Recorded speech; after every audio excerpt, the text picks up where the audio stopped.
ಕೇಳಿಸ್ತಿದೆ brother. Praise the lord. Okay fine, praise the lord.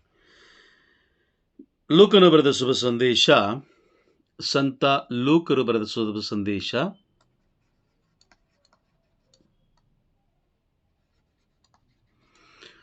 ಸಂತ ಲೂಕರು ಬರೆದ ಶುಭ ಸಂದೇಶ 12ನೇ ಅಧ್ಯಾಯ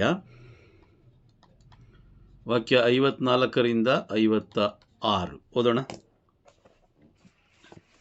ಇದು ಅಲ್ಲದೆ ಯೇಸು ಸ್ವಾಮಿ ಜನಸಮೂಹವನ್ನು ನೋಡಿ, ಪಶ್ಚಿಮ ದಿಕ್ಕಿನಲ್ಲಿ ಮೋಡ ಏಳುವುದನ್ನು ನೀವು ನೋಡಿದ ಕೂಡಲೇ ಭಾರಿ ಮಳೆ ಬರುತ್ತದೆ ಎನ್ನುತ್ತೀರಿ, ಹಾಗೆಯೇ ಆಗುತ್ತದೆ. ದಕ್ಷಿಣ ದಿಕ್ಕಿನ ಗಾಳಿ ಬೀಸಿದಾಗ ಉರಿ ಬೀಸಿದು ಎನ್ನುತ್ತೀರಿ, ಅಂತೆಯೇ ಇರುತ್ತದೆ. ಆಷಾಢ ಭೂತಿಗಳೇ, ಭೂಮ್ಯಾಕಾಶಗಳ ಲಕ್ಷಣಗಳನ್ನು ನೀವು ಆದರೆ ಪ್ರಸ್ತುತ ಕಾಲವನ್ನು ಅರ್ಥ ಮಾಡಿಕೊಳ್ಳಲಾರಿರಿ. Praise the lord. ಓಕೆ, ಮತ್ತೊಮ್ಮೆ ಓದಿ, ಮತ್ತೊಮ್ಮೆ ಬೇರೆಯವರು ಓದಿ. ಇದು ಅಲ್ಲದೆ ಯೇಸು ಸ್ವಾಮಿ ಜನಸಮೂಹವನ್ನು ನೋಡಿ, ಪಶ್ಚಿಮ ದಿಕ್ಕಿನಲ್ಲಿ ಮೋಡ ಏಳುವುದನ್ನು ನೀವು ನೋಡಿದ ಕೂಡಲೇ ಭಾರೀ ಮಳೆ ಬರುತ್ತದೆ ಎನ್ನುತ್ತೀರಿ, ಹಾಗೆಯೇ ಆಗುತ್ತದೆ. ದಕ್ಷಿಣ ದಿಕ್ಕಿನ ಗಾಳಿ ಬೀಸಿದಾಗ ಉರಿ ಬಿಸಿಲು ಎನ್ನುತ್ತೀರಿ, ಅಂತೆಯೇ ಇರುತ್ತದೆ. ಆಷಾಢ ಭೂತಿಗಳೇ, ಭೂಮ್ಯಾಕಾಶಗಳ ಲಕ್ಷಣಗಳನ್ನು ನೀವು ಸರಿಯಾಗಿ ಅರಿತುಕೊಳ್ಳಬಲ್ಲಿರಿ, ಆದರೆ ಪ್ರಸ್ತುತ ಕಾಲವನ್ನು ಅರ್ಥ ಮಾಡಿಕೊಳ್ಳಲಾರಿರ. ಪ್ರಸ್ತುತ ಕಾಲವನ್ನು ಅರ್ಥ ಮಾಡಿಕೊಳ್ಳಲಾರಿರ. Price the lord. ನೋಡಿ, ನಮಗೆ ಯೇಸು ಸ್ವಾಮಿ ಹೇಳ್ತಾ ಇದ್ದಾರೆ, ನಮಗೆ ಸ್ಪಷ್ಟವಾಗಿ ಹೇಳ್ತಾ ಇದ್ದಾರೆ, ನಮಗೆ ಚೆನ್ನಾಗಿ ಗೊತ್ತಿದೆ ಅಲ್ವಾ. ಒಂದು ಕಡೆ ಒಂದು ದಿಕ್ಕಿನಿಂದ ಏನಾದರೂ ಜೋರಾಗಿ ಗಾಳಿ ಬಂತು ಅಂತ ನಾವೇನು ಹೇಳ್ತೀವಿ? ಮಳೆ ಬರಂಗಿದೆ, ಹೋಗಿ ಬಟ್ಟೆ ತಗೊಂಡು ಬಾ, ಅಥವಾ ಮಳೆ ಬರಂಗಿದೆ, ಬೇಗ ಹೋಗ್ಬಾ ಹೇಳ್ತೀವಾ? Price the lord. ಹೇಳ್ತೀವಿ ಅಲ್ವಾ? ಹೇಳ್ತೀವಿ. ಮಳೆ ಬರಂಗಿದೆ ಅನ್ನೋದು ನಮಗೆ ಗೊತ್ತಾಗೋಗುತ್ತೆ. ಅದೇ ರೀತಿ ಏನಾದರೂ ಒಂದು ಕಡೆಯಿಂದ ಇನ್ನೊಂದು ಕಡೆಯಿಂದ ಏನಾದರೂ ಜೋರಾಗಿ ಗಾಳಿ ಬೀಸಿದ್ರೆ ನಾವೇನು ಹೇಳ್ತೀವಿ? ಓ, ಇವತ್ತು ಈ ಸರಿ ಏನೋ ಜಾಸ್ತಿ ಬಿಸಿಲೊಡೆಯಂಗಿದೆ ಅಲ್ವಾ, ಛತ್ರಿ ತೊಗೊಂಡೋಗು ಅಥವಾ ಸೇಫಾಗಿ ಹೋಗ್ಬಾ ಅಂತ ನಾವು ಹೇಳ್ತೀವಿ. ಬಟ್ ಆದರೆ ಭೂಮಿ ಆಕಾಶಗಳ ಲಕ್ಷಣಗಳನ್ನು ಕಂಡಂತಹ ನಮಗೆ ಈ ಪ್ರಸ್ತುತ ಕಾಲ, ಪ್ರೆಸೆಂಟ್ ಸಿಚುವೇಶನ್ ಏನು ಎಂಬುದನ್ನು ನಾವು ಕಂಡುಕೊಳ್ಳೋಕ್ಕಾಗಲ್ವಾ? ಇದೇ ಪ್ರಶ್ನೆ ಕೇಳ್ತಾ ಇದ್ದಾರೆ. ಪ್ರೆಸೆಂಟ್ ಕಾಲವನ್ನು ಕಂಡುಕೊಳ್ಳೋಕ್ಕಾಗಲ್ವಾ? ನೋಡಿ, ಬೈಬಲಲ್ಲಿ 7 ಕಾಲಗಳನ್ನು ನಾವು ಕಾಣ್ಬೋದು. ಬೈಬಲಲ್ಲಿ 7 ಕಾಲಗಳನ್ನು ನಾವು ಕಾಣ್ಬೋದು. Price the lord. ಒಂದು ನಿಮಿಷ.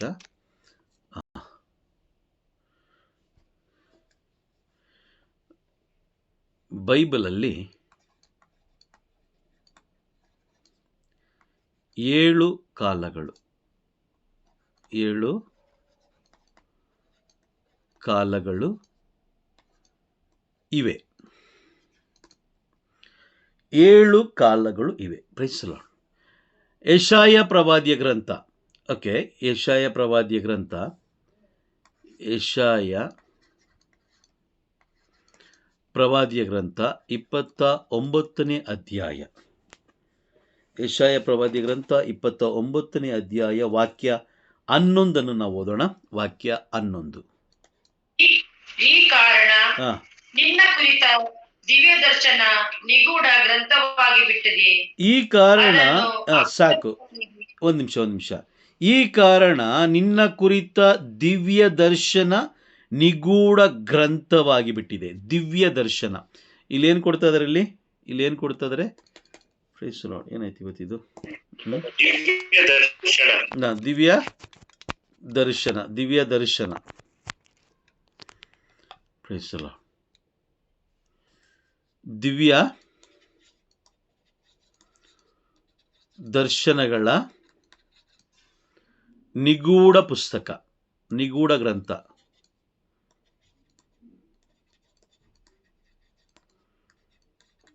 ಯಾವುದು? ಬೈಬಲ್ ಅಲ್ವಾ?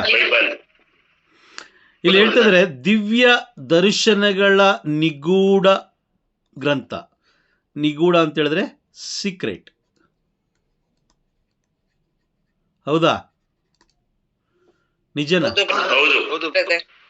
ಗ್ರಂಥ ಅಂದ್ರೆ ಬುಕ್, ಪುಸ್ತಕ ಅಲ್ವಾ? ಹೌದು. ಪುಸ್ತಕ. ದಿವ್ಯ ದರ್ಶನ ಅಂತ ಹೇಳಿದ್ರೆ ಮುಂದೆ ನಡೆಯೋದು ಅಲ್ವಾ? ನಡೆಯೋದು ಮುಂದೆ ನಡೆಯೋದು ಹೇಳಿರೋದು. ಮುಂದೆ ನಡೆಯುವುದನ್ನ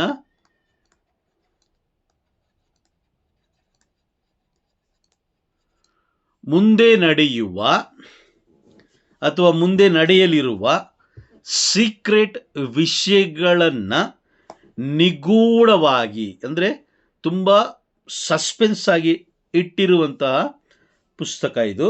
ಓಕೆ, ಅದನ್ನ ವಾಕ್ಯ ಮುಂದುವರಿಸಿ. ಅಕ್ಷರ ಬಲ್ಲವನಿಗೆ ಓದಿ ಅದನ್ನು ಅಕ್ಷರ ಬಲ್ಲವನಿಗೆ ದಯಮಾಡಿ ಇದನ್ನು ಓದು ಎಂದು ಕೊಟ್ಟರೆ ಅವನು ಇದು ನಿಗೂಢವಾಗಿದೆ, ಆಗುವುದಿಲ್ಲ ಎನ್ನುತ್ತಾನೆ. 12 ಅವನಿಗೆ ದಯವಿಟ್ಟು ಇದನ್ನು ಓದು ಎಂದು ಒಪ್ಪಿಸಿದರೆ ಅವನು ನನಗೆ ಅಕ್ಷರ ವಿದ್ಯೆ ಇಲ್ಲ ಎನ್ನುತ್ತಾನೆ. ನೋಡಿ, ಇಲ್ಲಿ ಅಕ್ಷರ ಇರುವವನು ಕೂಡ ನನಗೆ ಗೊತ್ತಿಲ್ಲ ಅಂತ ಇದ್ದಾನೆ, ಅಕ್ಷರ ಇಲ್ಲದವನು ಕೂಡ ಗೊತ್ತಿಲ್ಲ ಅಂತ ಇದ್ದಾನೆ. ಅಕ್ಷರ ಓದಕ್ಕೆ ಬರೆಯೋಕ್ಕೆ ಬರುವಂಥವನು, PhD ದೊಡ್ಡ ದೊಡ್ಡ ಫಿಲಾಸಫಿ ಮಾಡಿದಂಥವ್ರು ಇಲ್ಲಿ ಇವರೆಲ್ಲ ಏನು ಹೇಳ್ತಾರೆ? ನನಗೆ ಗೊತ್ತಿಲ್ಲ. ಏನು ಓದದೇ ಇರೋವಂಥವ್ರು ಹೇಳ್ತಾರೆ ನನಗೆ ಗೊತ್ತಿಲ್ಲ. ವ್ಯತ್ಯಾಸ ಒಂದೇ ಇದೆಯಾ? ನೋಡಿ, ವ್ಯತ್ಯಾಸ ಒಂದೇ ಇದೆಯಾ? ಎರಡಕ್ಕೂ ಅಲ್ಲಲ್ಲ, ಎರಡು ಉತ್ತರ ಒಂದೇ ತಾನೇ ಇದೆ, ನನಗೆ ಗೊತ್ತಿಲ್ಲ. ಹೌದಾ? ವ್ಯತ್ಯಾಸ ಒಂದೇ ಇದೆ. ಎಜುಕೇಟೆಡು ಹೇಳ್ತಾ ಇದಾರೆ ನನಗೆ ಗೊತ್ತಿಲ್ಲ. ಓಕೆ, ಓದ್ದೆ ಅನ್ಎಜುಕೇಟೆಡ್ ಹೇಳ್ತಾ ಇದಾರೆ ನನಗೆ ಗೊತ್ತಿಲ್ಲ, ನನಗೆ ಓದು ಬರ ನನಗೆ ಗೊತ್ತಿಲ್ಲ. ಅನ್ಎಜುಕೇಟೆಡ್ ಹೇಳೋದ್ರಲ್ಲಿ ಅರ್ಥ ಇದೆ. ಅನ್ಎಜುಕೇಟೆಡ್ ಶಾಲೆಗೆ ಹೋಗದಿರುವವನು ಹೇಳೋದ್ರಲ್ಲಿ ಅರ್ಥವಿದೆ. ಆದರೆ ಶಾಲೆಗೆ ಹೋಗಿ ದೊಡ್ಡ ದೊಡ್ಡ ಡಿಗ್ರಿಗಳನ್ನು ಮಾಡಿಕೊಂಡಂಥ ವ್ಯಕ್ತಿನೂ ಕೂಡ ಏನು ಹೇಳ್ತಾ ಇದ್ದಾರೆ? ಇದು ನಿಗೂಢವಾಗಿದೆ, ನನಗೆ ಗೊತ್ತಿಲ್ಲ. Praise the lord. ಹೌದಾ? ಓಕೆ. ಬೈಬಲಲ್ಲಿ 7 ಕಾಲಗಳಿದೆ. ಬೈಬಲ್ಲು 7 ಕಾಲಗಳಾಗಿ ವಿಂಗಡಿಸಲ್ಪಟ್ಟಿದೆ. ಯಾರಿಗಾದ್ರೂ ಗೊತ್ತಿದೆಯಾ? ನೀವೆಲ್ಲ ಓದ್ದೋರು ಅಲ್ವಾ? ಎಲ್ಲ ಎಜುಕೇಟೆಡ್ಸೇ. ಕಾಲಗಳ ಬಗ್ಗೆ ಗೊತ್ತಿದೆಯಾ? ಮಾತಾಡಿ, ಬೇಗ ಮಾತಾಡಬೇಕು.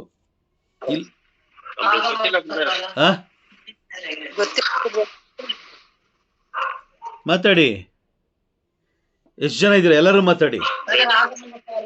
ಆಗಮನ ಕಾಲ, ತಪಸ್ಸು ಕಾಲ,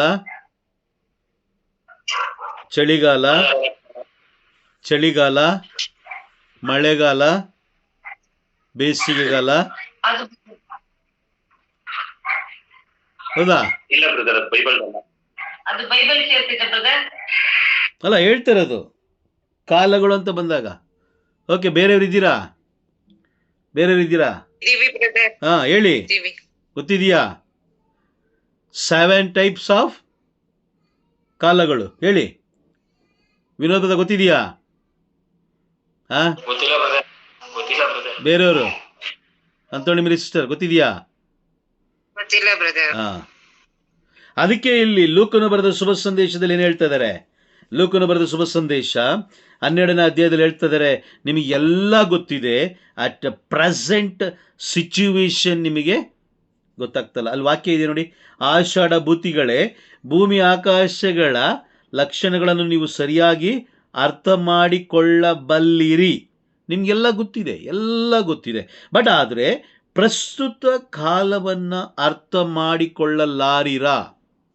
ಇದು ಪ್ರಶ್ನೆ. What is the meaning of ಆಷಾಢ ಭೂತಿಗಳು? ಆಷಾಢ ಭೂತಿಗಳಂದ್ರೆ ಏನು? ಟೀಚರ್ಸ್ಗಳು ತುಂಬ ಜನ ಇದ್ದೀರಾ ಅಲ್ವಾ? ಹೇಳಿ, ಆಷಾಢ ಭೂತಿಗಳಂದ್ರೆ ಏನು? ಪೆದ್ದರು, ದಡ್ಡರು, ಅವಿವೇಕಿಗಳು ಅಲ್ವಾ? ಟೀಚರ್ಸ್ಗಳು ಏನು ಮಾಡ್ತಾ ಇದ್ದೀರಾ? Price the lord. ಬೈಬಲ್ ದಿವ್ಯ ದರ್ಶನಗಳ ನಿಗೂಢ ಗ್ರಂಥವಾಗಿದೆ. ಅದಕ್ಕೆ ನೀನು ಸಮಯ ಕೊಟ್ಟರೆ ಮಾತ್ರ ಅದು ನಿಮ್ಮೊಂದಿಗೆ ಮಾತನಾಡುತ್ತೆ. ನೋಡಿ, ಅದು ನಿಮ್ಮೊಂದಿಗೆ ಮಾತನಾಡುತ್ತೆ. ಓಕೆ, 7 ಕಾಲಗಳ ಬಗ್ಗೆ ನಾವು ಬರ್ಕೊಳ್ಳೋಣ. ಮೊದಲಿಗೆ ನಾವು ಇದು ತಿಳ್ಕೊಳ್ಳೋಣ ಅಲ್ವಾ? 7 ಕಾಲಗಳ ಬಗ್ಗೆ ಬೇಕಾ ಬೇಡವಾ? ಬೇಕು. Price the lord. ಓಕೆ, ಒಂದನೇ ಕಾಲ ಯಾವುದು ಅಂತ ಹೇಳಿದ್ರೆ ಆದಿಕಾಂಡದ ಕಾಲ. ಆದಿಕಾಂಡದ ಕಾಲ. ಇಲ್ಲಿ ದೇವರೇನು ಮಾಡಿದ್ರು? ದೇವರ ಭೂಮಿಯ ಸೃಷ್ಟಿ ಅಲ್ವಾ? ಕ್ರಿಯೇಷನ್, ಭೂಮಿಯ ಸೃಷ್ಟಿ ಹಾಗೂ ದೇವರ ಸ್ವರ, ದೇವರ ಸ್ವರ ಎಲ್ಲಿತ್ತು? ಏದೇನ್ ತೋಟದಲ್ಲಿತ್ತು. ಇದೊಂದು ಕಾಲ. ಈಡನ್ ಗಾರ್ಡನ್ ಇತ್ತು. ಇದೊಂದು ಕಾಲ, ಆದಿಕಾಂಡದ ಒಂದು ಕಾಲ. ಎರಡನೇದು ವಿಮೋಚನ ಕಾಂಡದ ಕಾಲ. ವಿಮೋಚನ ಕಾಂಡದ ಕಾಲ. ಇಲ್ಲಿ ಏನ್ ಮಾಡಿದ್ರು ದೇವರು? ಈ ಕಾಲದಲ್ಲಿ ಏನ್ ಮಾಡಿದ್ರು? ನ್ಯಾಯ ಪ್ರಮಾಣ.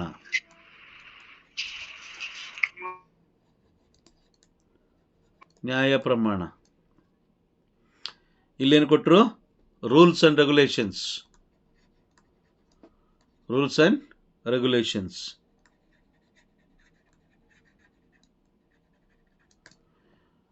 ಆದಿಕಾಂಡದಲ್ಲಿ ದೇವರು ನ್ಯಾಯ ಕಟ್ಟಳೆಗಳು ಕೊಟ್ರ? ಇಲ್ಲ ತಾನೆ? ಅದಕ್ಕೊಂದು ನಿಗದಿಯಾದ ಕಾಲ ಇತ್ತು ಅಲ್ವಾ? ಹೌದಾ? ಕಟ್ಟಳೆಗಳು 10 ಕಟ್ಟಳೆಗಳು. 10 ಕಟ್ಟಳೆಗಳು. ಮೂರನೇದು ನ್ಯಾಯಾಧಿಪತಿಗಳ ಕಾಲ. ನ್ಯಾಯಾಧಿಪತಿಗಳು.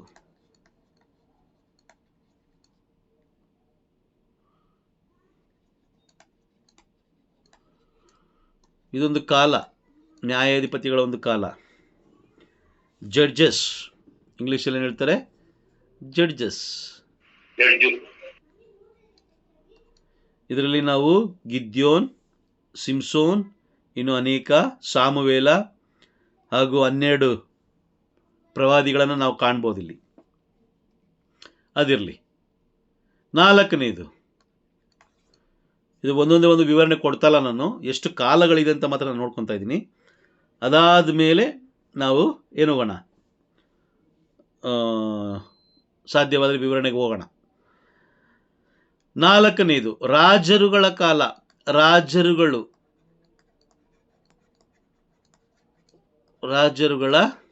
ಕಾಲ. Praise the lord. ಇದೊಂದು ಕಾಲ ಇತ್ತು ರಾಜರುಗಳಿದ್ದಂಥ ಕಾಲ. ಹೌದಾ? ಬೈಬಲ್ ಇದೆಯಾ? ರಾಜರುಗಳು, ಅರಸರುಗಳು ಇದೆಯಾ? ಹಾ, ಓಕೆ. 5ನೇದು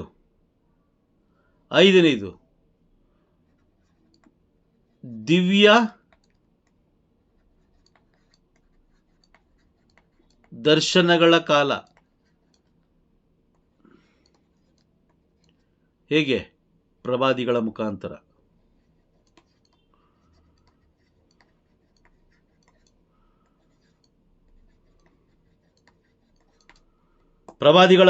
ಅದೊಂದು ಕಾಲ ಇತ್ತು.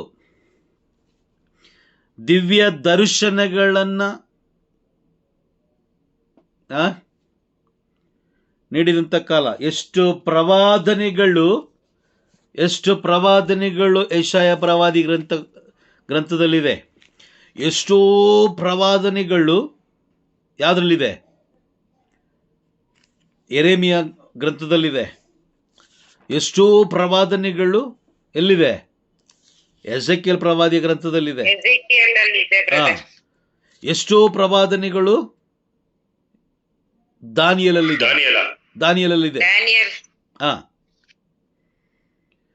ನೋಡ್ತಾ ಹೋದ್ರೆ ಪ್ರವಾದನೆಗಳಿಗೆ ಒಂದು ಕಾಲವನ್ನು ದೇವರು ಕೊಟ್ಟರು. ಪ್ರವಾದನೆಗಳನ್ನು ತಿಳಿಸುವುದಕ್ಕಾಗಿ. ಉದಾಹರಣೆಗೆ ಯೇಸು ಸ್ವಾಮಿ ಹುಟ್ಟೋದನ್ನು ಯೆಶಾಯ ಪ್ರವಾದಿಯ ಗ್ರಂಥ 7ನೇ ಅಧ್ಯಾಯ 14ನೇ ವಾಕ್ಯದಲ್ಲಿ ನಾವು ನೋಡ್ಬೋದು. ಯೆಶಾಯ ಪ್ರವಾದಿಯ ಗ್ರಂಥ 7ನೇ ಅಧ್ಯಾಯ 14ನೇ ವಾಕ್ಯ, 13-14. ಆಗ ಯೆಶಾಯನು, ದಾವಿದನ ವಂಶಜರೇ ಕೇಳಿ, ಮಾನವರನ್ನು ಕೆಣಕಿದ್ದು ಸಾಲದೆಂದು ದೇವರನ್ನು ಕೆಣಕುತ್ತಿರುವಿರಾ? ಆಗಲಿ, ಸರ್ವೇಶ್ವರ ನಿಮಗೊಂದು ಗುರುತನ್ನು ಕೊಡುವರು. ಈಗ ಕನ್ಯೆಯೊಬ್ಬಳು ಗರ್ಭ ತೊಳೆದು ಪುತ್ರನೊಬ್ಬನನ್ನು ಪ್ರಸವಿಸುವಳು, ಇಮ್ಮಾನ್ಯುವೇಲ್ ಎಂದು ಆತನಿಗೆ ಹೆಸರಿಡುವಳು. ಇದೊಂದು ಪ್ರವಾದನೆ, ಮುಂದೆ ನಡೆಯಲಿರುವುದನ್ನು ದಿವ್ಯ ದರ್ಶನಗಳ ಮುಖಾಂತರ ದೇವರು ಏನು ಮಾಡಿದ್ರು? ಲೋಕಕ್ಕೆ ತಿಳಿಸಿದ್ರು. ಹೌದಾ? ಅದು ಲೂಕನು ಬರೆದ ಶುಭ ಸಂದೇಶದಲ್ಲಿ ನಾವು ಕಾಣಬಹುದು. ಲೂಕನು ಬರೆದ ಶುಭ ಸಂದೇಶ 1 ಅಥವಾ 2ನೇ ಅಧ್ಯಾಯದಲ್ಲಿ ನಾವು ಕಾಣ್ಬೋದು. ಅಲ್ಲಿ ಇದೇ ವಾಕ್ಯವನ್ನು ನಾವಲ್ಲಿ ಕಾಣ್ಬೋದು. ಯಾಕೆಂತ ಪ್ರವಾದನೆ ಇಲ್ಲಿ ನೆರವೇರಿದೆ. ಪ್ರವಾದನೆ ನೆರವೇರುವುದನ್ನು ನಾವು ಕಾಣ್ಬೋದು. ನೋಡಿ, ಇಲ್ಲಿ ಲೂಕನು ಬರೆದ ಶುಭ ಸಂದೇಶಕ್ಕೆ ಹೋಗಿ. ಲೂಕನು ಬರೆದ ಶುಭ ಸಂದೇಶದಲ್ಲಿ ಅಲ್ಲಿ ಗಾಬ್ರಿಯಲ್ ದೇವದೂತ ಬಂದು ಹೇಳ್ತಾರೆ, ಆತನಿಗೆ ನೀನು ಇಮ್ಯಾನ್ಯುವೇಲ್ ಎಂದು ಹೆಸರಿಡಬೇಕು. Price the lord. ಮುಂಚಿತವಾಗಿ ತಿಳಿಸ್ತಾರೆ 1ನೇ ಅಧ್ಯಾಯದಲ್ಲೇ ತಿಳಿಸ್ತಾರೆ ಮಾತೆ ಮರಿಯಮ್ಮನವರ ಬಳಿಗೆ ಬಂದು. ಹಾಗಾಗಿ ಆ ಒಂದು ಯೆಶಾಯ ಪ್ರವಾದಿಗಳ ಮುಖಾಂತರ ನೀಡಿದಂಥ ದಿವ್ಯ ದರ್ಶನ ಎಲ್ಲಿ ನೆರವೇರಿತು? ಲೂಕನು ಬರೆದ ಶುಭ ಸಂದೇಶದಲ್ಲಿ ನೆರವೇರಿತು. ಕರೆಕ್ಟಾ? Praise the lord. ಓಕೆ. ಆರನೇ ಕಾಲ ಯಾವುದು ಅಂತ ಹೇಳಿದ್ರೆ, ಪರಲೋಕ ರಾಜ್ಯದ ಶುಭ ಸಂದೇಶ ಸಾರುವಂಥ ಕಾಲ ಒಂದು. ಪರಲೋಕ ರಾಜ್ಯದ ಶುಭ ಸಂದೇಶ ಸಾರುವುದು. ಹೌದಾ ಅಂತ ಹೇಳಿದ್ರೆ ಹೌದು. ಮಾರ್ಕನು ಬರೆದ ಶುಭ ಸಂದೇಶ ಅಥವಾ ಮಾರ್ಕನು ಬರೆದ ಶುಭ ಸಂದೇಶ 1ನೇ ಅಧ್ಯಾಯ 15ನೇ ವಾಕ್ಯ ಓದಿ.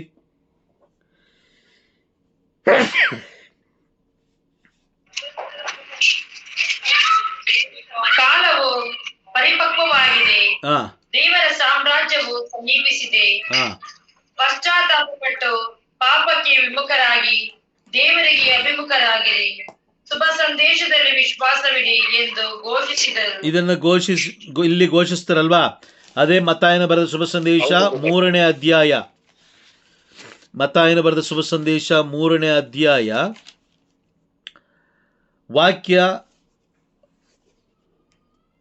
4 ಅನ್ಕೊಂತೀನಿ. 4ನೇ ಅಧ್ಯಾಯ. ಹೌದು, 4:17 ಓದಿ. 4:17. ಅಂದಿನಿಂದ ಯೇಸು ಪಶ್ಚಾತ್ತಾಪಪಟ್ಟು ಪಾಪಕ್ಕೆ ವಿಮುಖರಾಗಿರಿ, ದೇವರಿಗೆ ಅಭಿಮುಖರಾಗಿರಿ, ಸ್ವರ್ಗರ ಸಾಮ್ರಾಜ್ಯ ಸಮೀಪಿಸಿದು ಎಂಬ ಸಂದೇಶವನ್ನು ಬೋಧಿಸತೊಡಗಿದರು. ಪರಲೋಕ ರಾಜ್ಯದ ಶುಭ ಸಂದೇಶವನ್ನ ಪ್ರಭು ಯೇಸು ಕ್ರಿಸ್ತರು ಬೋಧಿಸಿದಂಥ ಒಂದು ಕಾಲ,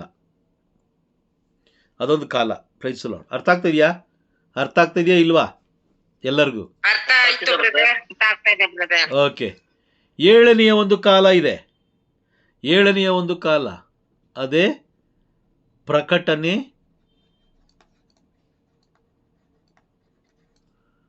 ಪ್ರಕಟಣೆಯ ಕಾಲ.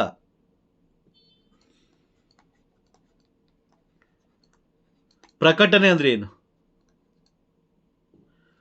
ರಿವೀಲ್ ಮಾಡೋದು, ತಿಳಿಸ್ಕೊಡೋದೆಲ್ಲ. ಕನ್ನಡದಲ್ಲಿ ಹೇಳಿ. ರಿವೀಲ್. ಎಸ್, ಇಂಗ್ಲಿಷಲ್ಲಿ ಕರೆಕ್ಟ್ ಇದೆ. ಕನ್ನಡದಲ್ಲಿ ಏನು? ಮುಂದೆ ಬಹಿರಂಗವಾಗುವುದು ಅಲ್ವಾ? ಬಹಿರಂಗವಾಗುವುದು ಅಥವಾ ನೆರವೇರೋದು ಅಥವಾ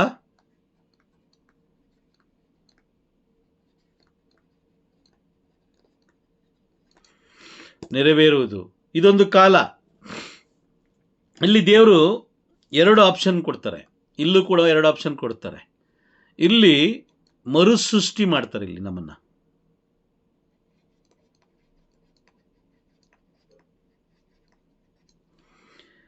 ಮರುಸೃಷ್ಟಿ ಮಾಡಿ ಅಂತ್ಯಕಾಲದ ಬಗ್ಗೆ ತಿಳಿಸ್ತಾರೆ.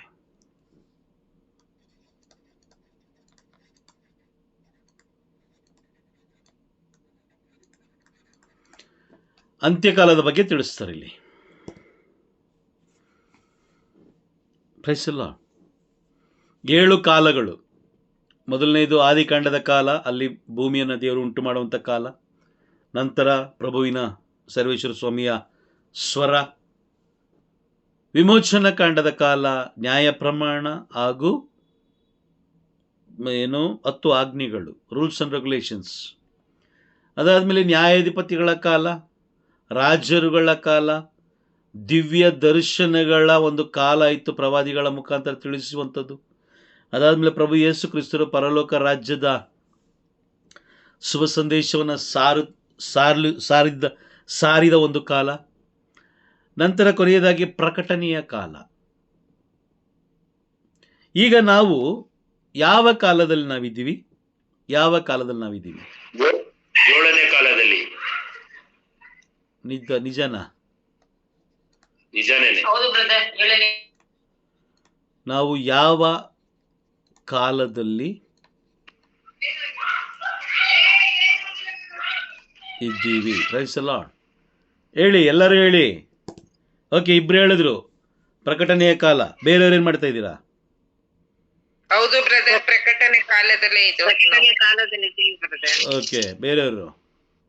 Price the lord. ಪ್ರಕಟಣೆಯ ಕಾಲ ಬ್ರದರ್. ಹಾ, ಪ್ರಕಟಣೆಯ ಕಾಲ ಅಲ್ವಾ? ಹಾ,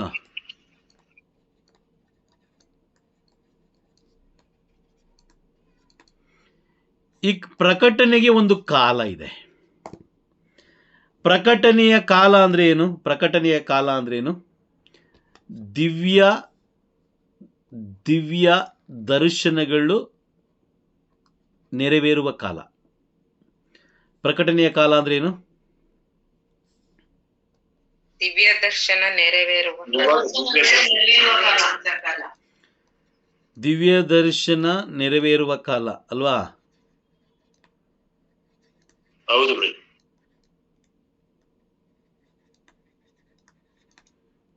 ದಿವ್ಯ ದರ್ಶನ ನೆರವೇರುವ ಕಾಲ, ಪ್ರಕಟಣೆಯ ಕಾಲದಲ್ಲಿ ನಾವಿದ್ದೀವಿ. ನೋಡಿ, ಬೇಕಾದರೆ ಪ್ರಕಟಣೆ ಪುಸ್ತಕ 1ನೇ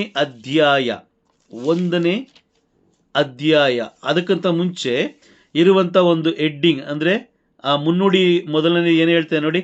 ಯೋಹಾನನು ಕಂಡ ದಿವ್ಯ ದರ್ಶನಗಳ ಪ್ರಕಟಣೆ. ನೋಡಿ, ಇಲ್ಲಿ ದಿವ್ಯ ದರ್ಶನಗಳ ಒಂದು ಕಾಲ ಇತ್ತು. ಆ ದಿವ್ಯ ದರ್ಶನಗಳು ನೆರವೇರುವಂಥ ಕಾಲ ಎಲ್ಲಿದೆ? ಆ ಕಾಲದಲ್ಲಿ ನಾವಿದ್ದೀವಿ. ಪ್ರಕಟಣೆ ಕಾಲದಲ್ಲಿದ್ದೀವಿ. ಈ ಪ್ರಕಟಣೆಯ ಕಾಲದಲ್ಲಿ ಇದು ಮುಖ್ಯ. ಈ ಪ್ರಕಟಣೆ ಕಾಲದಲ್ಲಿ ಏನ್ ನಡೆಯುತ್ತೆ? ಏನ್ ನಡೀಬಹುದು?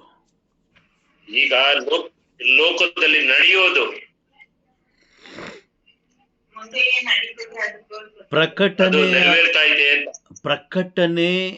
ಕಾಲ ಏನು ಅಂತ ಹೇಳಿದ್ರೆ, ನ್ಯಾಯ ತೀರ್ಪಿಗೆ ಜನರನ್ನ ಸಿದ್ಧತೆ ಮಾಡುವಂತ ಕಾಲ. ಆಮೇನ್. ನ್ಯಾಯ ತೀರ್ಪಿಗೆ ಸಿದ್ಧತೆ ಮಾಡಿಕೊಳ್ಳುವಂತಹ ಕಾಲ. ಒಂದು ವಾಕ್ಯ ಓದೋಣ. ಪರಲೋಕ ಸಾಮ್ರಾಜ್ಯ ಪ್ರವೇಶ ಮಾಡಬೇಕು ಅಂತ ಹೇಳಿದ್ರೆ ಇದು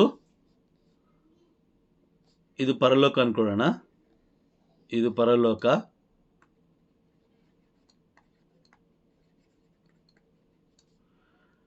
ಪ್ರವೇಶ ಆಗಬೇಕು ಅಂದ್ರೆ ಏನ್ ಮಾಡಬೇಕು?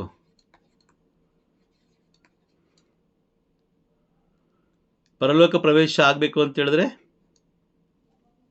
ನ್ಯಾಯ ತೀರ್ಪನ್ನು ಗೆಲ್ಲಬೇಕು ಬ್ರದರ್. ನ್ಯಾಯ ತೀರ್ಪನ್ನ ಗೆಲ್ಲಬೇಕಂದ್ರೆ ನಾವು ಪವಿತ್ರ ಆತ್ಮಿಕವಾಗಿ ಆತ್ಮದಿಂದ ಪ್ರಿಪೇರ್ ಆಗ್ಬೇಕು ಬ್ರದರ್. ಮೊದಲು ಪ್ರಿಪೇರ್ ಹೆಂಗಾಗ್ತೀರಾ? ಇಲ್ಲ, ನಮ್ಮನ್ನ ನಾವು ಶುದ್ಧ ಮಾಡ್ಕೋಬೇಕು ಬ್ರದರ್, ಪರಿಶೋಧಿಸ್ಕೋಬೇಕು. ಹೆಂಗೆ ಯಾವ ರೀತಿ ಸಿದ್ಧರಾಗ್ತೀರಾ? ಹೇಳಿ ನೋಡೋಣ. ಸಿದ್ಧರಾಗಬೇಕು, ನೀವು ಹೇಳಿ 100% ಸತ್ಯ. ಯಾವ ರೀತಿ ಸಿದ್ಧರಾಗೋದು? ಅವರ ಮಾರ್ಗದಲ್ಲಿ ನಡೆದುಕೊಂಡು ಇರಿ, ಅವ್ರು ಹೇಳಿ. ಆಜ್ಞೆಗಳನ್ನು ಪಾಲಿಸಿ. ಒಂದು ನಿಮಿಷ. ಅವರು ಒಂದು ಕ್ವಶನ್ ರೈಸ್ ಮಾಡಿದ್ದಾರೆ, ಅದು ಕರೆಕ್ಟ್ ಇದೆ. ಅದನ್ನ ಓಕೆ, ಯಾವ ರೀತಿ? ಎಸ್ ಸರ್ ಹೇಳಿ, ಯಾವ ರೀತಿ ಸಿದ್ಧತೆ ಮಾಡ್ಕೊಳ್ಳೋದು? ಶುಭ ಸಂದೇಶ ಓದ್ಬೇಕು, ಅದನ್ನ ಅರ್ಥ ಮಾಡ್ಕೋಬೇಕು, ಅದರ ವಾಕ್ಯ ಪ್ರಕಾರ ನಡ್ಕೊಳ್ಳೋಕೆ ಪವಿತ್ರಾತ್ಮರ ಶಕ್ತಿ ಬೇಡ್ಬೇಕು. ಆಮೇಲೆ ದೇವ್ರ ವಾಕ್ಯಗಳನ್ನ ಚೆನ್ನಾಗಿ ಅರ್ಥ ಮಾಡ್ಕೋಬೇಕು ಬ್ರದರ್. ಓಕೆ, ಬೇಡ ಬಲಹೀನತೆ ಇದೆ, ಆ ಬಲಹೀನತೆಗೋಸ್ಕರ ದೇವ್ರನ್ನ ಕೇಳ್ಬೇಕು. ಓಕೆ, ಕೇಳಬೇಕು. ಓಕೆ, ಆಮೇಲೆ ಪ್ರಾರ್ಥಿಸುವವರು ಪರಲೋಕ ಪ್ರವೇಶ ಮಾಡ್ತಾರಾ? ದೇವರ ಚಿತ್ತದ ಪ್ರಕಾರ ನಡೆಯೋರು ಮಾತ್ರ ಪರಲೋಕ. ಇಲ್ಲ, ನನ್ನ ಪ್ರಶ್ನೆ ನೋಡಿ, ನನ್ನ ಪ್ರಶ್ನೆ ಇಷ್ಟೇನೆ. ಪ್ರಾರ್ಥಿಸುವವರು ಪರಲೋಕ ಪ್ರವೇಶ ಮಾಡ್ತಾರಾ?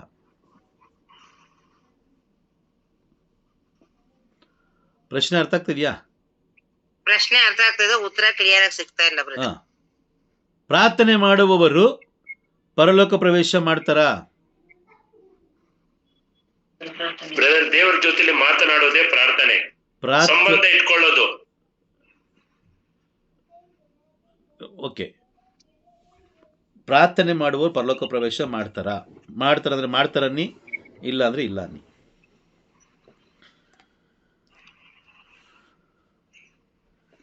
ಬರೀ ಪ್ರಾರ್ಥನೆ ಇಲ್ಲ brother. ಮಾಡಿದ್ರೆ ಸೇರಲ್ಲ. ಇಲ್ಲ ಬ್ರದರ್, ಕಾರ್ಯರೂಪ ಇರ್ಬೇಕು. ಪ್ರಾರ್ಥನೆ ಮತ್ತೆ ಕಾರ್ಯರೂಪ ಎರಡು ಇದ್ರೆ ನಾವು ಸೇರ್ತೀವಿ, ಇಲ್ಲ ಅಂದ್ರೆ ಸೇರಲ್ಲ. ಎಸ್, ಪ್ರಶ್ನೆ ಕರೆಕ್ಟಾಗಿ ಅರ್ಥ ಮಾಡ್ಕೊಳ್ಳಿ, ಕರೆಕ್ಟಾದ ಉತ್ತರ ಸಿಗುತ್ತೆ ನಿಮಗೆ. ಪ್ರಾರ್ಥಿಸುವವರು, ಕೆಲವು ಜನ ಹೇಳ್ತಾ ನೋಡಿದ್ದೀರಾ, ಅಯ್ಯೋ ನಾನು 24 ಗಂಟೆ ಪ್ರಾರ್ಥನೆ ಮಾಡ್ತೀನಿ, ಅಖಂಡ ಪ್ರಾರ್ಥನೆ ಮಾಡ್ತೀನಿ, ಆ ಪ್ರಾರ್ಥನೆ ಮಾಡ್ತೀನಿ, ಈ ಪ್ರಾರ್ಥನೆ ಮಾಡ್ತೀನಿ. ನನ್ನ ಪ್ರಶ್ನೆ ಇಷ್ಟೇ, ಪ್ರಾರ್ಥನೆ ಮಾಡುವವರು ಪರಲೋಕ ಪ್ರವೇಶ ಮಾಡ್ತಾರ? ಇಲ್ಲ ಬ್ರದರ್, ಇಲ್ಲ ಬ್ರದರ್. ಯಾಕೆ? ಅವ್ರು ಯಾವ ರೀತಿ ಪ್ರಾರ್ಥಿಸ್ತಾರೆ ಆ ರೀತಿ ನಡ್ಕೊಳಲ್ಲ. ಓಕೆ ಬ್ರದರ್, ಹಾ, ಪ್ರಾರ್ಥನೆ ಅಂದ್ರೆ ಲೋಕದ ಪ್ರಾರ್ಥನೆ. ನಮ್ಮ ಪ್ರಾರ್ಥನೆ ಕಾರ್ಯರೂಪ ಆಗಿರ್ಬೇಕು ಬ್ರದರ್, ನಮ್ಮ ಕ್ಯಾರೆಕ್ಟರ್ ಕರೆಕ್ಟ್ ಆಗಿರ್ಬೇಕು. ಆಮೇನ್. ಎಸ್, ಯೋಹಾನ ಹೇಳ್ತಾರೆ, ಸತ್ಕ್ರಿಯೆ ಇಲ್ಲದ ವಿಶ್ವಾಸ ಕಾರ್ಯಕ್ಕೆ ಸಮಾನ. ಸತ್ತ ವಿಶ್ವಾಸ ಅಲ್ವಾ? ಹೌದು, ಹೌದಾ ಇಲ್ಲ? ಹೌದು ಬ್ರದರ್. ಸತ್ಕ್ರಿಯೆಗಳಿಲ್ಲದ ವಿಶ್ವಾಸ ಯಾಕೋಬದಲ್ಲಿ ಹೇಳ್ತಾರೆ. ಯಾಕೋಬ 2ನೇ ಅಧ್ಯಾಯ 17ರಲ್ಲಿ ಹೇಳ್ತಾರೆ. ಏನ್ ಹೇಳ್ತಾರೆ? ಓಕೆ, ಸತ್ಕ್ರಿಯೆಗಳಿಲ್ಲದ ವಿಶ್ವಾಸ ಸತ್ತ ವಿಶ್ವಾಸವೇ ಸರಿ. ಓಕೆ, ಒಂದ್ ಕೆಲಸ ಮಾಡಿ, 14ರಿಂದ 17 ಓದಿ. ಸಹೋದರರೇ, ಹಾ, ಕೊಚ್ಚಿಕೊಂಡು ಅದನ್ನು ಕಾರ್ಯಗತ ವ್ಯಕ್ತಪಡಿಸದಿದ್ದರೆ ಅದರಿಂದ ಪ್ರಯೋಜನ ಏನು? ಕರೆಕ್ಟಾ? ಅಂತ ವಿಶ್ವಾಸ ಕರೆಕ್ಟಾ? Correct brother. ನಾನು ಪ್ರೇಯರ್ ಮಾಡ್ತೀನಿ, ನಾನು ಲೋಕಕ್ಕೆ ಪ್ರೇಯರ್ ಮಾಡ್ತೀನಿ, ನಾನು 20 ವರ್ಷದಿಂದ ಪ್ರೇಯರ್ ಮಾಡ್ತೀನಿ, ನಾನು ಅಲ್ಲೋಗಿ ಪ್ರೇಯರ್ ಮಾಡ್ತೀನಿ, ಇಲ್ಲೋಗಿ ಪ್ರೇಯರ್ ಮಾಡ್ತೀನಿ. ಅಯ್ಯೋ ಇವಾಗ ನೋಡಬೇಕು ಎಂತೆಂಥ ಪ್ರಾರ್ಥನೆಗಳನ್ನು ನಾವು ಕೇಳಿಸ್ಕೊಳ್ತಾ ಇದ್ದೀವಿ. ಬಟ್ ಬೈಬಲ್ ಹೇಳ್ತಾ ಇದೆ, ಯಾವ ವ್ಯಕ್ತಿ ಪ್ರಾರ್ಥಿಸ್ತಾನೋ ಅವನು ಪರಲೋಕ ಪ್ರವೇಶ ಮಾಡೋದಿಲ್ಲ, ಬದಲಿಗೆ ಅವನು ಸತ್ಕ್ರಿಯೆಗಳಲ್ಲಿದ್ದಾಗ ಮಾತ್ರ. ಸತ್ಕ್ರಿಯೆ ಇರಬೇಕು. ಸತ್ಕ್ರಿಯೆ ಅಂದರೆ ಏನು? ಸತ್ಕ್ರಿಯೆ ಅಂದರೆ ಇದು ತುಂಬ ಇಂಪಾರ್ಟೆಂಟು. ಸತ್ಕ್ರಿಯೆ ಅಂದರೆ ಏನು ಗೊತ್ತಾ? ಇಲ್ಲಿ ಪ್ರವೇಶ ಯಾರಾಗ್ತಾರ ಅಂತ ಹೇಳಿದ್ರೆ ಪರಲೋಕದ ಅಂದರೆ ದಿವ್ಯ ದರ್ಶನದ ರಹಸ್ಯ ಅರಿತವರು ಮಾತ್ರ. ಆಮೇನ್. ಪರಲೋಕದ ರಹಸ್ಯ ಅರಿತವರು ಮಾತ್ರ ಪರಲೋಕ ಪ್ರವೇಶ ಮಾಡ್ತಾರೆ. ಇದು ನಾನು ಹೇಳ್ತಾ ಇಲ್ಲ, ಪ್ರಭು ಯೇಸು ಕ್ರಿಸ್ತರು ಹೇಳ್ತಾರೆ ನೋಡಿ. ಮತ್ತಾಯನು ಬರೆದ ಶುಭ ಸಂದೇಶ 13ನೇ ಅಧ್ಯಾಯ, ಮತ್ತಾಯನು ಬರೆದ ಶುಭ ಸಂದೇಶ 13ನೇ ಅಧ್ಯಾಯದಲ್ಲಿ ಯೇಸು ಸ್ವಾಮಿ ಹೇಳ್ತಾರೆ. 11ನೇ ವಾಕ್ಯ ಓದಿ. ಅದಕ್ಕೆ ಪ್ರತ್ಯುತ್ತರವಾಗಿ ಯೇಸು, ಸ್ವರ್ಗ ಸಾಮ್ರಾಜ್ಯದ ರಹಸ್ಯಗಳನ್ನು ಅರಿತುಕೊಳ್ಳುವ ಸದವಕಾಶ ಲಭಿಸಿರುವುದು ನಿಮಗೆ, ಅವರಿಗಲ್ಲ. ಸ್ವರ್ಗ ಸಾಮ್ರಾಜ್ಯದ ರಹಸ್ಯಗಳನ್ನ ಅರಿತುಕೊಳ್ಳುವ ಸದವಕಾಶ ಲಭಿಸಿರುವುದು ನಿಮಗೆ, ಅವರಿಗಲ್ಲ. ಯಾರಿಗೆ? ನಿಮಗೆ ಅಂದ್ರೆ ಯಾರಿಗೆ?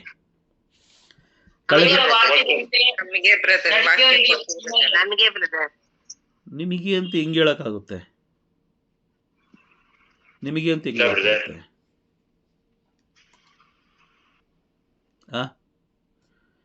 ಈಗ ಒಂದು ವಿಷಯ ಹೇಳೋಣ. ಈಗ ಒಂದು ಇದು ಬರೋಣ. ಇವತ್ತೊಂದು ವಾಕ್ಯ ಇದೆ ಬೈಬಲಲ್ಲಿ. ಒಂದು ವಾಕ್ಯ ಓದಿದ್ದೀರಾ ನೀವು?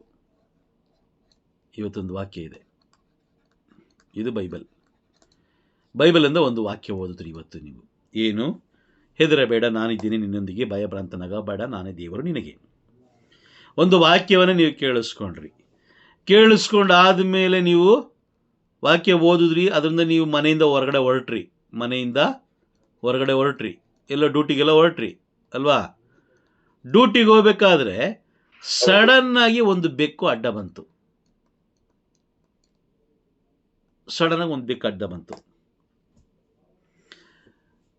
ನಿಮ್ಮ ಮನಸ್ಸಲ್ಲಿ ಏನ್ ಬಂತು ಈಗ? ಭಯ ಬಂತು.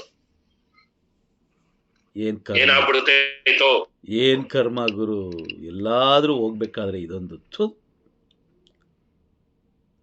ಆಮೇಲೆ ನೀವು ಹೋಗ್ಬೇಕಾದ್ರೆ ಯಾರಾದ್ರು ಎಲ್ಲಿ ಹೋಗ್ತಾ ಇದೀಯಾ ಅಂತ ಕೇಳಿದ್ರೆ, ಹೋಗ್ಬೇಕಾರೆ ಎಲ್ಲಿ ಹೋಗ್ಬೇಕಾದ್ರೆ ನನಗೆ ಕೇಳ್ತಾರ? ಬುದ್ಧಿ ಇಲ್ಲ ನಿನ್ಗೆ?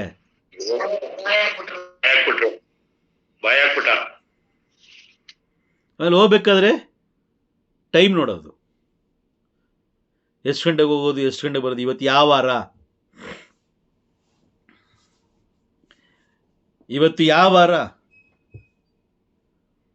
Price the lord. ಇಲ್ಲಿ 2 ಪದಗಳನ್ನು ದೇವರು ಬಳಸ್ತಾರೆ ಪ್ರಭು ಯೇಸು ಕ್ರಿಸ್ತರು.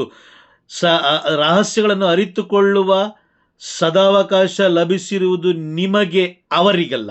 ನಿಮಗೆ ಅಂದ್ರೆ ಯಾರು ಅಂತ ಹೇಳಿದ್ರೆ ಮರಿಯಳಂತವಳಿಗೆ. ಯಾರು ಮರಿಯ? ಯೋಹಾನ ಹಾಗೂ ಮರಿಯಾ ಅಂತವರಿಗೆ. ಮಾರ್ಥ ಮರಿಯಾ ಏನ್ ಮಾಡಿದ್ರು?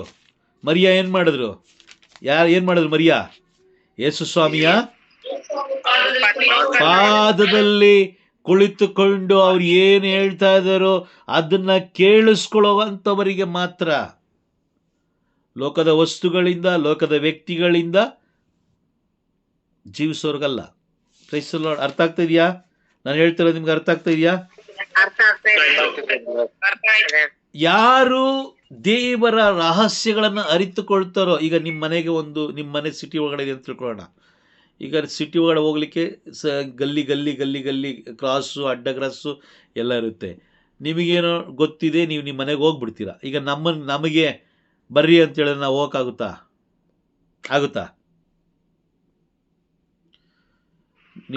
ನಿಮ್ಮ ಮನೆಗೆ ಬರ್ಲಿಕ್ಕೆ ಅಡ್ರೆಸ್ ನಾನು ಮಾತಾಡ್ತಾ ಇರೋದು ಕೇಳಿಸ್ತಾ ಇದೆಯಾ? ದಯವಿಟ್ಟು ಕೇಳಿಸಿದ್ರೆ ಉತ್ತರ ಕೊಡಿ.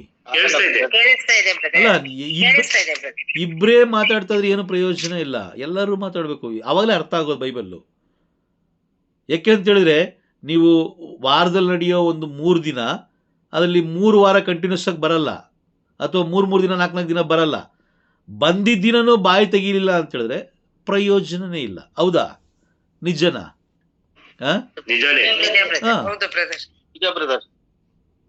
ಉತ್ತರ ಕೊಡಿ. ಪ್ರಶ್ನೆಗಳು ಅರ್ಥ ಆಗ್ಬೇಕಾದ್ರೆ ಉತ್ತರ ಕೊಡಬೇಕು. ಈಗ ನಿಮ್ಮ ಮನೆಗೆ ಇರುವಂತ ಅಡ್ಡ ರಸ್ತೆಗಳು ಅದು ಇದಂತ ಸಿಟಿ ಒಳಗಡೆ ಇದೆ, ದಾರಿನೇ ಗೊತ್ತಿಲ್ಲ, ಬಾ ಅಂತ ಹೇಳಿದ್ರೆ ಗೊತ್ತಾಗಲ್ಲ. ಅದೇ ರೀತಿನೇ ಪರಲೋಕನೂ ಕೂಡ. ಪರಲೋಕದ ಮಾರ್ಗ, ಪರಲೋಕದ ರಹಸ್ಯಗಳು ಪ್ರಕಟವಾಗೋದಿಲ್ಲಿ, ಪ್ರಕಟಣೆಯ ಕಾಲದಲ್ಲಿ. ಇವತ್ತು ನಾವು ಎಲ್ಲಿದ್ದೀವಿ?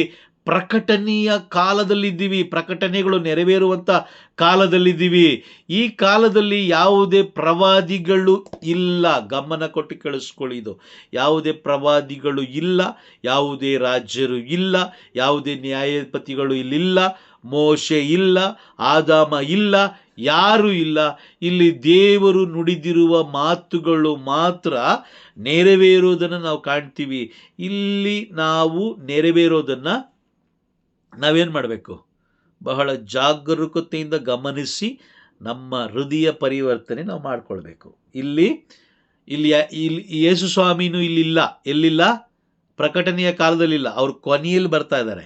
ಹೌದಾ? ಕೊನೆಯಲ್ಲಿ ಬರ್ತಾ ಇದ್ದಾರೆ. ಹೌದು ಬ್ರದರ್, ಹೌದು. ಯಾಕಂದ್ರೆ ಪ್ರಭು ಯೇಸು ಕ್ರಿಸ್ತರ ಕೊನೆಯ ಕಾಲದಲ್ಲಿ ಅವರ ಬರುವಿಕೆಗೆ ಸಿದ್ಧತೆ ಮಾಡ್ತಾ ಇರೋದಿಲ್ಲಿ. ಇಲ್ಲಿ ಯೇಸು ಸ್ವಾಮಿ ಇಲ್ಲ. ಇಲ್ಲಿ ಪ್ರಕಟಣೆಯ ಕಾಲದಲ್ಲಿ ಇಲ್ಲ. ಅವ್ರು ಏನ್ ಮಾಡಿದ್ರು? ದಿವ್ಯ ದರ್ಶನ ಕೊಟ್ಟರು. ಯಾರು? ತಮ್ಮ ದೂತನಿಗೆ, ಯೋಹಾನನಿಗೆ ಕೊಟ್ಟರು. ಯೋಹಾನ ಯಾರು ಕೊಟ್ಟರು? ದೂತನಿಗೆ ಕೊಟ್ಟರು. ದೂತ ಯಾರು ಕೊಟ್ಟರು? ಸಭೆಗಳು ಕೊಟ್ಟರು. ಈ ಪ್ರಕಟಣೆಯ ಕಾಲದಲ್ಲಿ ಮಾತೆ ಮರಿಯಮ್ಮನವರು ಕೂಡ ಇಲ್ಲ. ಸಂತರುಗಳು ಕೂಡ ಇಲ್ಲ. ಜೋಸೆಫರು ಕೂಡ ಇಲ್ಲ. ಅಂತೋಣಿಯವರು ಕೂಡ ಇಲ್ಲ. ಇಲ್ಲಿ ಸಂತರುಗಳು ಯಾರು ಇಲ್ಲ. ಇಲ್ಲಿ ಯಾರು ಇಲ್ಲ. ಸಂತರುಗಳೆಲ್ಲ ಅವರವರ ಕಾಲದಲ್ಲಿ ಏನಾದ್ರು? ತಮ್ಮನ್ನೇ ಪರಿಶುದ್ಧ ಮಾಡಿಕೊಂಡು ಸಂತರಾದ್ರು. ಈಗ ಪ್ರಕಟಣೆಯ ಕಾಲದಲ್ಲಿ ಪ್ರಭು ಯೇಸು ಕ್ರಿಸ್ತರು ನುಡಿದಿರುವ ದಿವ್ಯ ದರ್ಶನಗಳು, ಏನು ಕೊಟ್ಟಿರುವ ದಿವ್ಯ ದರ್ಶನಗಳೆಲ್ಲ ನೆರವೇರ್ತಾ ಇದೆ. ಆದರೆ ಈಗ ಪ್ರಕಟಣೆಯ ಕಾಲದಲ್ಲಿ ನಾವು ಏನು ಮಾಡಬೇಕು? ಪ್ರವಾದನೆಗಳು ನೆರವೇರೋದನ್ನು ನಾವು ಗಮನಿಸ್ಬೇಕಲ್ವಾ? ಹೌದು. ಗಮನಿಸಿ ನಾವೇನಾಗಬೇಕು? ನ್ಯಾಯ ತೀರ್ಪಿಗೆ ಸಿದ್ಧತೆ ಮಾಡ್ಕೋಬೇಕು. ಬಟ್ ಆದ್ರೆ ಈಗ ಏನ್ ನಡೀತಾ ಇದೆ? ಗ್ರಂಥನೇ ಗೊತ್ತಿಲ್ಲ ಅವ್ರಿಗೆ. ಆ ತರ ಜೀವನ ನಡೆಸ್ತಾವ್ರೆ. ಈಗ ಏನ್ ನಡೀತಾ ಇದೆ? ಈಗ ಏನ್ ನಡೆಸ್ತಾ ಇದ್ದಾರೆ? ಈಗ ಏನ್ ನಡೆಯಲಿಕ್ಕೆ ಪ್ರಚೋದನೆ ಕೊಡ್ತಾ ಇದ್ದಾರೆ? ಅರ್ಥ ಆಗ್ತಾ ಇದೆ ನಿಮ್ಗೆ? ಅರ್ಥ ಆಗ್ತಾ ಇದೆಯಾ? ಅರ್ಥ ಆಯ್ತಿದೆ ಬ್ರದರ್. ಈ ಬೋಧಕರು ಏನಂತ ಹೇಳ್ತಾ ಇದ್ದಾರೆ? ಯಾಜಕರು ಏನಂತ ಹೇಳ್ತಾ ಇದ್ದಾರೆ? ಅಲ್ಲ, ಅದಕ್ಕಿಂತ ಮುಂಚೆ ಜನರನ್ನ ಯಾವ ಮಾರ್ಗದಲ್ಲಿ ತಿಳಿಸ್ತಾ ಇದ್ದಾರೆ? ಮಾರ್ಕನು ಬರೆದ ಶುಭ ಸಂದೇಶ 7ನೇ ಅಧ್ಯಾಯ, ಮಾರ್ಕನು ಬರೆದ ಶುಭ ಸಂದೇಶ 7ನೇ ಅಧ್ಯಾಯ ವಾಕ್ಯ 8-9ರಲ್ಲಿ ಯೇಸು ಸ್ವಾಮಿ ಹೇಳುವುದನ್ನು ಕೇಳೋಣ. ನೀವು ದೇವರ ಆಜ್ಞೆಯನ್ನು ತೊರೆದು ಮಾನವ ನಿರ್ಮಿತ ಸಂಪ್ರದಾಯಗಳನ್ನು ನಿಷ್ಠೆಯಿಂದ ಪರಿಪಾಲಿಸುತ್ತಿದ್ದೀರಿ. ಸಂಪ್ರದಾಯದ ನೆಪದಲ್ಲಿ ದೇವರ ಆಜ್ಞೆಗಳನ್ನು ಜಾಣ್ಮೆಯಿಂದ ಬದಿಗೊತ್ತಿರುವುದು ಬಲು ಚೆನ್ನಾಗಿದೆ. ಈಗ ನಾವು ಏನು ಮಾಡ್ತಾ ಇದ್ದಾರೆ? ಈಗ ಜನಗಳು ಏನು ಮಾಡ್ತಾರೆ? ಬೋಧಕರು ಏನು ಮಾಡ್ತಾ ಇದ್ದಾರೆ? ನನಗೊಂದು ದರ್ಶನ ಬಂತು, ನನಗೆ ಮಾತೆ ಮರಿಯಮ್ಮ ದರ್ಶನ ಕೊಟ್ಟರು, ನನಗೆ ಅವ್ರ ದರ್ಶನ ಕೊಟ್ಟರು, ಇವ್ರ ದರ್ಶನ ಕೊಟ್ಟರು. ಇದು ದರ್ಶನ ಬರುವಂಥ ಕಾಲ ಅಲ್ಲ. ಇದು ಪ್ರವಾದನೆಗಳು ನೆರವೇರುವಂಥ ಕಾಲ. ಇದು ಪ್ರೈಸ್ ದಿ ಲಾರ್ಡ್. ಸೈತಾನ ಒಂದು ತಿಳ್ಕೊಳ್ಳಿ, ಸೈತಾನ ತಂದೆ ದೇವರ ಆ ರೂಪದಲ್ಲೂ ಬರ್ತಾನೆ, ಯೇಸು ಸ್ವಾಮಿಯ ರೂಪದಲ್ಲೂ ಬರ್ತಾನೆ, ಎಲ್ಲ ಸಂತರುಗಳ ರೂಪದಲ್ಲೂ ಬರ್ತಾನೆ, ಮಾತೆ ಮರಿಯಮ್ಮನ ರೂಪದಲ್ಲಿ ಮುಖ್ಯವಾಗಿ ಬರ್ತಾನೆ, ಎಲ್ಲರ ರೂಪದಲ್ಲೂ ಬರ್ತಾನೆ. ಅವನು ಬರಲ್ಲ ಅಂತ ಅನ್ನೋದೇನು ಏನಿಲ್ಲ. ಸಂತ ಪೌಲರು ಆಲ್ರೆಡಿ ತಿಳಿಸಿಕೊಟ್ಟಾಗೋಯ್ತು. ಅವನು ಜ್ಯೋತಿರ್ಮಯ ದೇವದೂತನಂತೆ ಅವನು ಏನು ಮಾಡ್ತಾನೆ? ನಮ್ಮನಿಗೆ ಕಾಣಿಸಿಕೊಂಡು ನಮ್ಮನ್ನ ದಾರಿ ತಪ್ಪಿಸ್ತಾನೆ. ಪ್ರಕಟಣೆಯ ಕಾಲದಿಂದ ನಮ್ಮನ್ನ ಬೇರ್ಪಡಿಸೋದು. SSLC ಎಕ್ಸಾಮಿಂದ ನಮ್ಮನ್ನು ಬೇರ್ಪಡಿಸಿ, ನೀನೇನು ಚಿಂತೆ ಮಾಡಬೇಡ, ನೀನೇನು ಓದಕ್ಕೆ ಹೋಗಬೇಡ, ನೀನೇನು ಪ್ರಿಪೇರ್ ಆಗಬೇಡ, ನಾನು ಕಾಪಿ ಕೊಡ್ತೀನಿ ನಿನಗೆ, ನಾನು ಪಾಸ್ ಮಾಡಿಸ್ತೀನಿ ನಿನಗೆ ಅಂತ ಹೇಳಿ ಕೊನೆಯಲ್ಲಿ ಫೇಲ್ ಆಗಿದ ತಕ್ಷಣ ಎಸ್ಕೇಪ್ ಅಲ್ಲಿಂದ. ಆದಾಮ ಮತ್ತು ಅವಳ ಜೀವನದಲ್ಲೂ ಅದೇ ನಡೆದಿದ್ದು. ಈ ಹಣ್ಣನ್ನು ತಿನ್ನು ನೀನು ದೇವರಾಗ್ತೀಯ, ಈ ಹಣ್ಣನ್ನು ತಿನ್ನು ನೀನು ದೇವರಾಗ್ತೀಯ. ಆ ಹಣ್ಣನ್ನು ತಿಂದಿದ ತಕ್ಷಣ ಸೈತಾನಲ್ಲಿದ್ನ? ಇರಲಿಲ್ಲ, ಜಾಗ ಖಾಲಿ ಮಾಡ್ಬಿಟ್ಟ. ಈಗ ನ್ಯಾಯ ತೀರ್ಪು, ಅದಕ್ಕೋಸ್ಕರನೇ ಪ್ರಕಟಣೆ ಪುಸ್ತಕ 12ನೇ ಅಧ್ಯಾಯ 54ರಲ್ಲಿ ಇವರು ಯಾರು ಕೇಳೋದು? 54ರಿಂದ 56 ತನಕ ಏನು ಕೇಳ್ತಾರೆ? ಆಷಾಢ ಬುತ್ತಿಗಳೇ, ನಿಮ್ಗೆ ಎಲ್ಲ ಗೊತ್ತಿದೆ, ಪ್ರೆಸೆಂಟ್ ಸಿಚುವೇಶನ್ ಯಾಕೆ ಗೊತ್ತಾಗ್ತಾ ಇಲ್ಲ ನಿಮಗೆ? ನೀವು ಯಾವ ಕಾಲದಲ್ಲಿ ಇದ್ದೀರಾ ಅದು ತಿಳ್ಕೊಳ್ಳಿ. ಫಸ್ಟು ಅದು ತಿಳ್ಕೊಳ್ಳಿ. ಮಾತೆ ಮರಿಯಮ್ಮನವರಂತೆ ಸಿದ್ಧರಾಗ್ರಿ, ಸಂತರುಗಳಂತೆ ಸಿದ್ಧರಾಗ್ರಿ, ಸಂತರುಗಳಂತೆ ಸಾಧುಗಳಾಗಿ ಜೀವಿಸ್ರಿ. ಬಿಲ್ಡಿಂಗ್ ಬೇಕು, ಆರಾಧಿಸೋದು ಮಾತೆ ಮರಿಯಮ್ಮನ ಹೆಸರಲ್ಲಿ.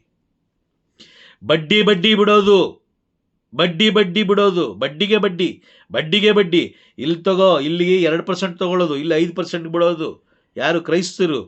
ಸಾಯಂಕಾಲ ಕೂತ್ಕೊಂಡು ನಮೋ ಮರಿಯವರ ಪ್ರಸಾದ ಪೂರ್ಣಿಯೇ, ಕರ್ತರು ನಿಮ್ಮೊಡನೆ ಇದ್ದಾರೆ. ಕರ್ತರು ಅವರೊಂದಿಗಿದ್ದಾರೆ, ಯಾಕಂದ್ರೆ ಅವರು ಪರಿಶುದ್ಧವಾಗಿದ್ರು. ನಮ್ಮೊಂದಿಗಿದ್ದಾರೆ, ಅದು ಮುಖ್ಯ. Praise the lord. ಅರ್ಥ ಆಗ್ತಿದ್ಯಾ?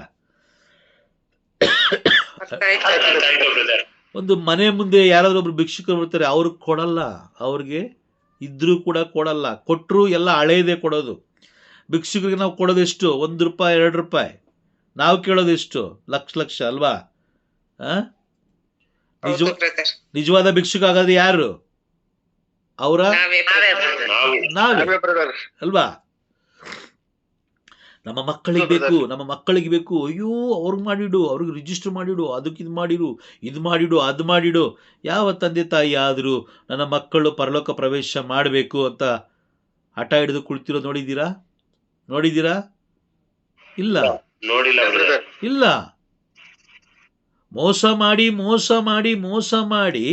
ದೊಡ್ಡ ಮನೆ ಕಟ್ಟೋದು, ಮೋಸ ಮಾಡಿ ಬೇರೆ ಕೆಲಸ ಎಲ್ಲ ಮಾಡೋದು.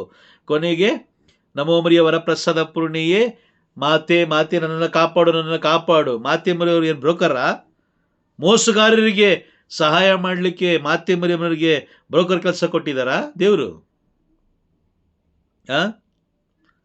ಇಲ್ಲ ಬ್ರದರ್. ಮಾತೆ ಮರಿಯಮ್ಮನವರಂತೆ ಪರಿಶುದ್ಧ ಹೋಗ್ಬೇಕು. ನಾನು ಪ್ರತಿ ಬಾರಿ ಹೇಳ್ತಾ ಇರ್ತೀನಿ, ನಮ್ಮ ನಾಲಿಗೆ ಮೇಲೆ ನಮೋ ಮರಿಯ ವರಪ್ರಸಾದ ಪೂರ್ಣಿಯೇ ಆ ಒಂದು ಅಕ್ಷರ ಬರಬೇಕಂದ್ರೆ ಈ ನಾಲಿಗೆ ಬಲವಾಗಿರಬೇಕು, ಈ ನಾಲಿಗೆ ಪರಿಶುದ್ಧವಾಗಿರಬೇಕು, ಈ ನಾಲಿಗೆ ಆಶೀರ್ವಾದದ ನಾಲಿಗೆ ಆಗಿರಬೇಕು. ಯಾಕೆಂತ ಹೇಳಿದ್ರೆ ಇಡೀ ಲೋಕದಲ್ಲಿ ಆ ಒಂದು ಪಾಪದ ಜೀವನ ಜೀವಿಸುತ್ತಿದ್ದಂಥ ಜನರ ಮಧ್ಯದಲ್ಲಿ ಅತೀ ಪರಿಶುದ್ಧವಾಗಿ ಕಂಡಂತಹ ಒಂದು ಜೀವ ಅಂತ ಹೇಳಿದ್ರೆ ಅದು ಮಾತೆ ಮರಿಯಮ್ಮನವರು. ಆಮೇನ್.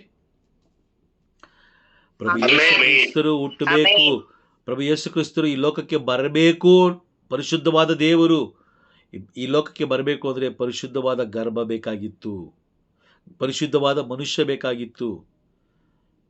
ಈಗ ನಾವು ಮೋಸ ಮಾಡಿ, ಅನ್ಯಾಯ ಮಾಡಿ, ಅದು ಮಾಡಿ, ಇದು ಮಾಡಿ, ಮಾತೆ ಮರಿಯಮ್ಮನವರೇ ನಮಗಾಗಿ ಪ್ರಾರ್ಥಿಸ್ರಿ, ನಮಗೆ ಬೇಡ್ಕೊಳ್ರಿ ಅಂತಂದರೆ ನಾವು ಮಾತೆ ಮರಿಯಮ್ಮನವ್ರನ್ನ ಏನಂತ ನಾವು ಬಿಂಬಿಸ್ತಾ ಇದ್ದೀವಿ? ಏನಂತ ಬಿಂಬಿಸ್ತಾ ಇದ್ದೀವಿ? ಮಾತೆ ಮರಿಯವ್ರ ಮೋಸಗಾರರಿಗೆ ಸಹಾಯ ಮಾಡುವಂಥವರು ಅಲ್ವಾ? ದೇವರಿಗೆ ವಿರುದ್ಧವಾಗಿ ಹೋಗುವಂಥವರು, ದೇವರ ಆಜ್ಞೆಯನ್ನು ಮೀರುವಂಥವರು. ಕರೆಕ್ಟಾ? ಹೌದು ಬ್ರದರ್. ಇದು ಆ ಕಾಲ ಅಲ್ಲ, ಪ್ರವಾದನೆಗಳು ನೆರವೇರುವಂಥ ಕಾಲ. ಕಳೆದ ಕ್ಲಾಸಲ್ಲಿ ನಾನು ತಿಳಿಸ್ಕೊಟ್ಟೆ, ಪ್ರಕಟಣೆ ಪುಸ್ತಕ 16ನೇ ಅಧ್ಯಾಯ 4ನೇ ವಾಕ್ಯ, ನದಿಗಳು ರಕ್ತವಾಗಿ ಮಾರ್ಪಡೋದನ್ನು ನಾವು ಕಂಡು. ಹೌದಾ? ಪ್ರವಾದನೆ ನೆರವೇರುವಂಥದ್ದು ಅಂದ್ರೆ ಏನು? ಪ್ರವಾದನೆ ಏನು ನೆರವೇರ್ತದೆ? ಈಗೇನು ನಾವೇನು ತಿಳ್ಕೊಳ್ಬೇಕು? ಪ್ರಭುವಿನ ಬರುವಿಕೆ ಅತಿ ಸಮೀಪವಿದೆ, ಶೀಘ್ರದಲ್ಲಿದೆ. ಹಾಗಾಗಿ ದೇವರ ಯೋಜನೆಯನ್ನು ನಾವು ತಿಳ್ಕೊಳ್ಬೇಕು. ಇಡೀ ಲೋಕದಲ್ಲಿರುವ ಪ್ರತಿಯೊಂದು ಆತ್ಮಗಳನ್ನು ಕೂಡ ನಾವು ಸಿದ್ಧತೆ ಮಾಡಬೇಕು. ಎಲ್ಲಿ? ನಾವೇ ಸಿದ್ಧರಾಗಿಲ್ವೇ? ಈ 7 ಕಾಲಗಳಲ್ಲಿ ನಾವು ಯಾವ ಕಾಲದಲ್ಲಿದ್ದೀವಿ ಅನ್ನೋದು ನಮಗೆ ಗೊತ್ತಿಲ್ಲ. Praise the lord. ಯಾವ ಕಾಲದಲ್ಲಿದ್ದೀವಿ ಅನ್ನೋದು ನಮಗೆ ಗೊತ್ತಿಲ್ಲ. ಗೊತ್ತಿಲ್ಲದೇ ಮೇಲೆ ನಾವು ಹೆಂಗೆ ಸಿದ್ಧರಾಗೋದು ಹೇಳಿ ನೋಡೋಣ. ಹೌದಾ? ನಿಜನಾ? ರಹಸ್ಯನೇ ಗೊತ್ತಿಲ್ಲ ನಮಗೆ, ಪ್ರಶ್ನೆನೇ ಗೊತ್ತಿಲ್ಲ, ಉತ್ತರನೇ ಗೊತ್ತಿಲ್ಲ, ಏನು ಅನ್ನೋದೇ ಗೊತ್ತಿಲ್ಲ. ಮತ್ತೆ ಸಿದ್ಧರಾಗೋದಂದ್ರೆ ಹೆಂಗೆ ಸಿದ್ಧರಾಗೋದು? Price the lord. ಸಿದ್ಧತೆ ಆಗಬೇಕು ಅಂತ ಹೇಳಿದ್ರೆ ದೇವರ ಸ್ವರಕ್ಕೆ ನಾವು ಕಿವಿ ಕೊಡಬೇಕು. ಅರ್ಧ ಗಂಟೆ ಕಿವಿ ಕೊಟ್ಟು ಇನ್ನು ಅರ್ಧ ಗಂಟೆ ಬೇರೆ ಕಡೆ ಕಿವಿ ಕೊಟ್ರೆ ಏನಾಗುತ್ತೆ? ಅಲ್ವಾ? ಕೇಳಿದೆಲ್ಲ ವೇಸ್ಟ್ ಆಗುತ್ತೆ.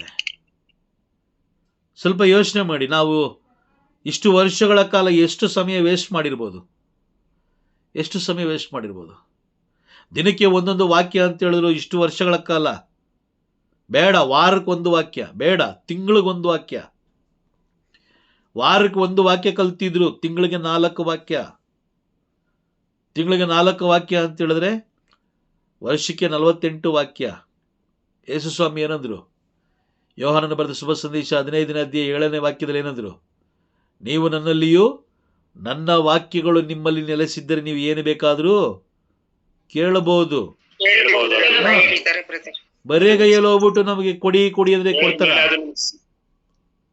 ಇಲ್ಲ ಬ್ರದರ್, ಕೊಡೋದಿಲ್ಲ.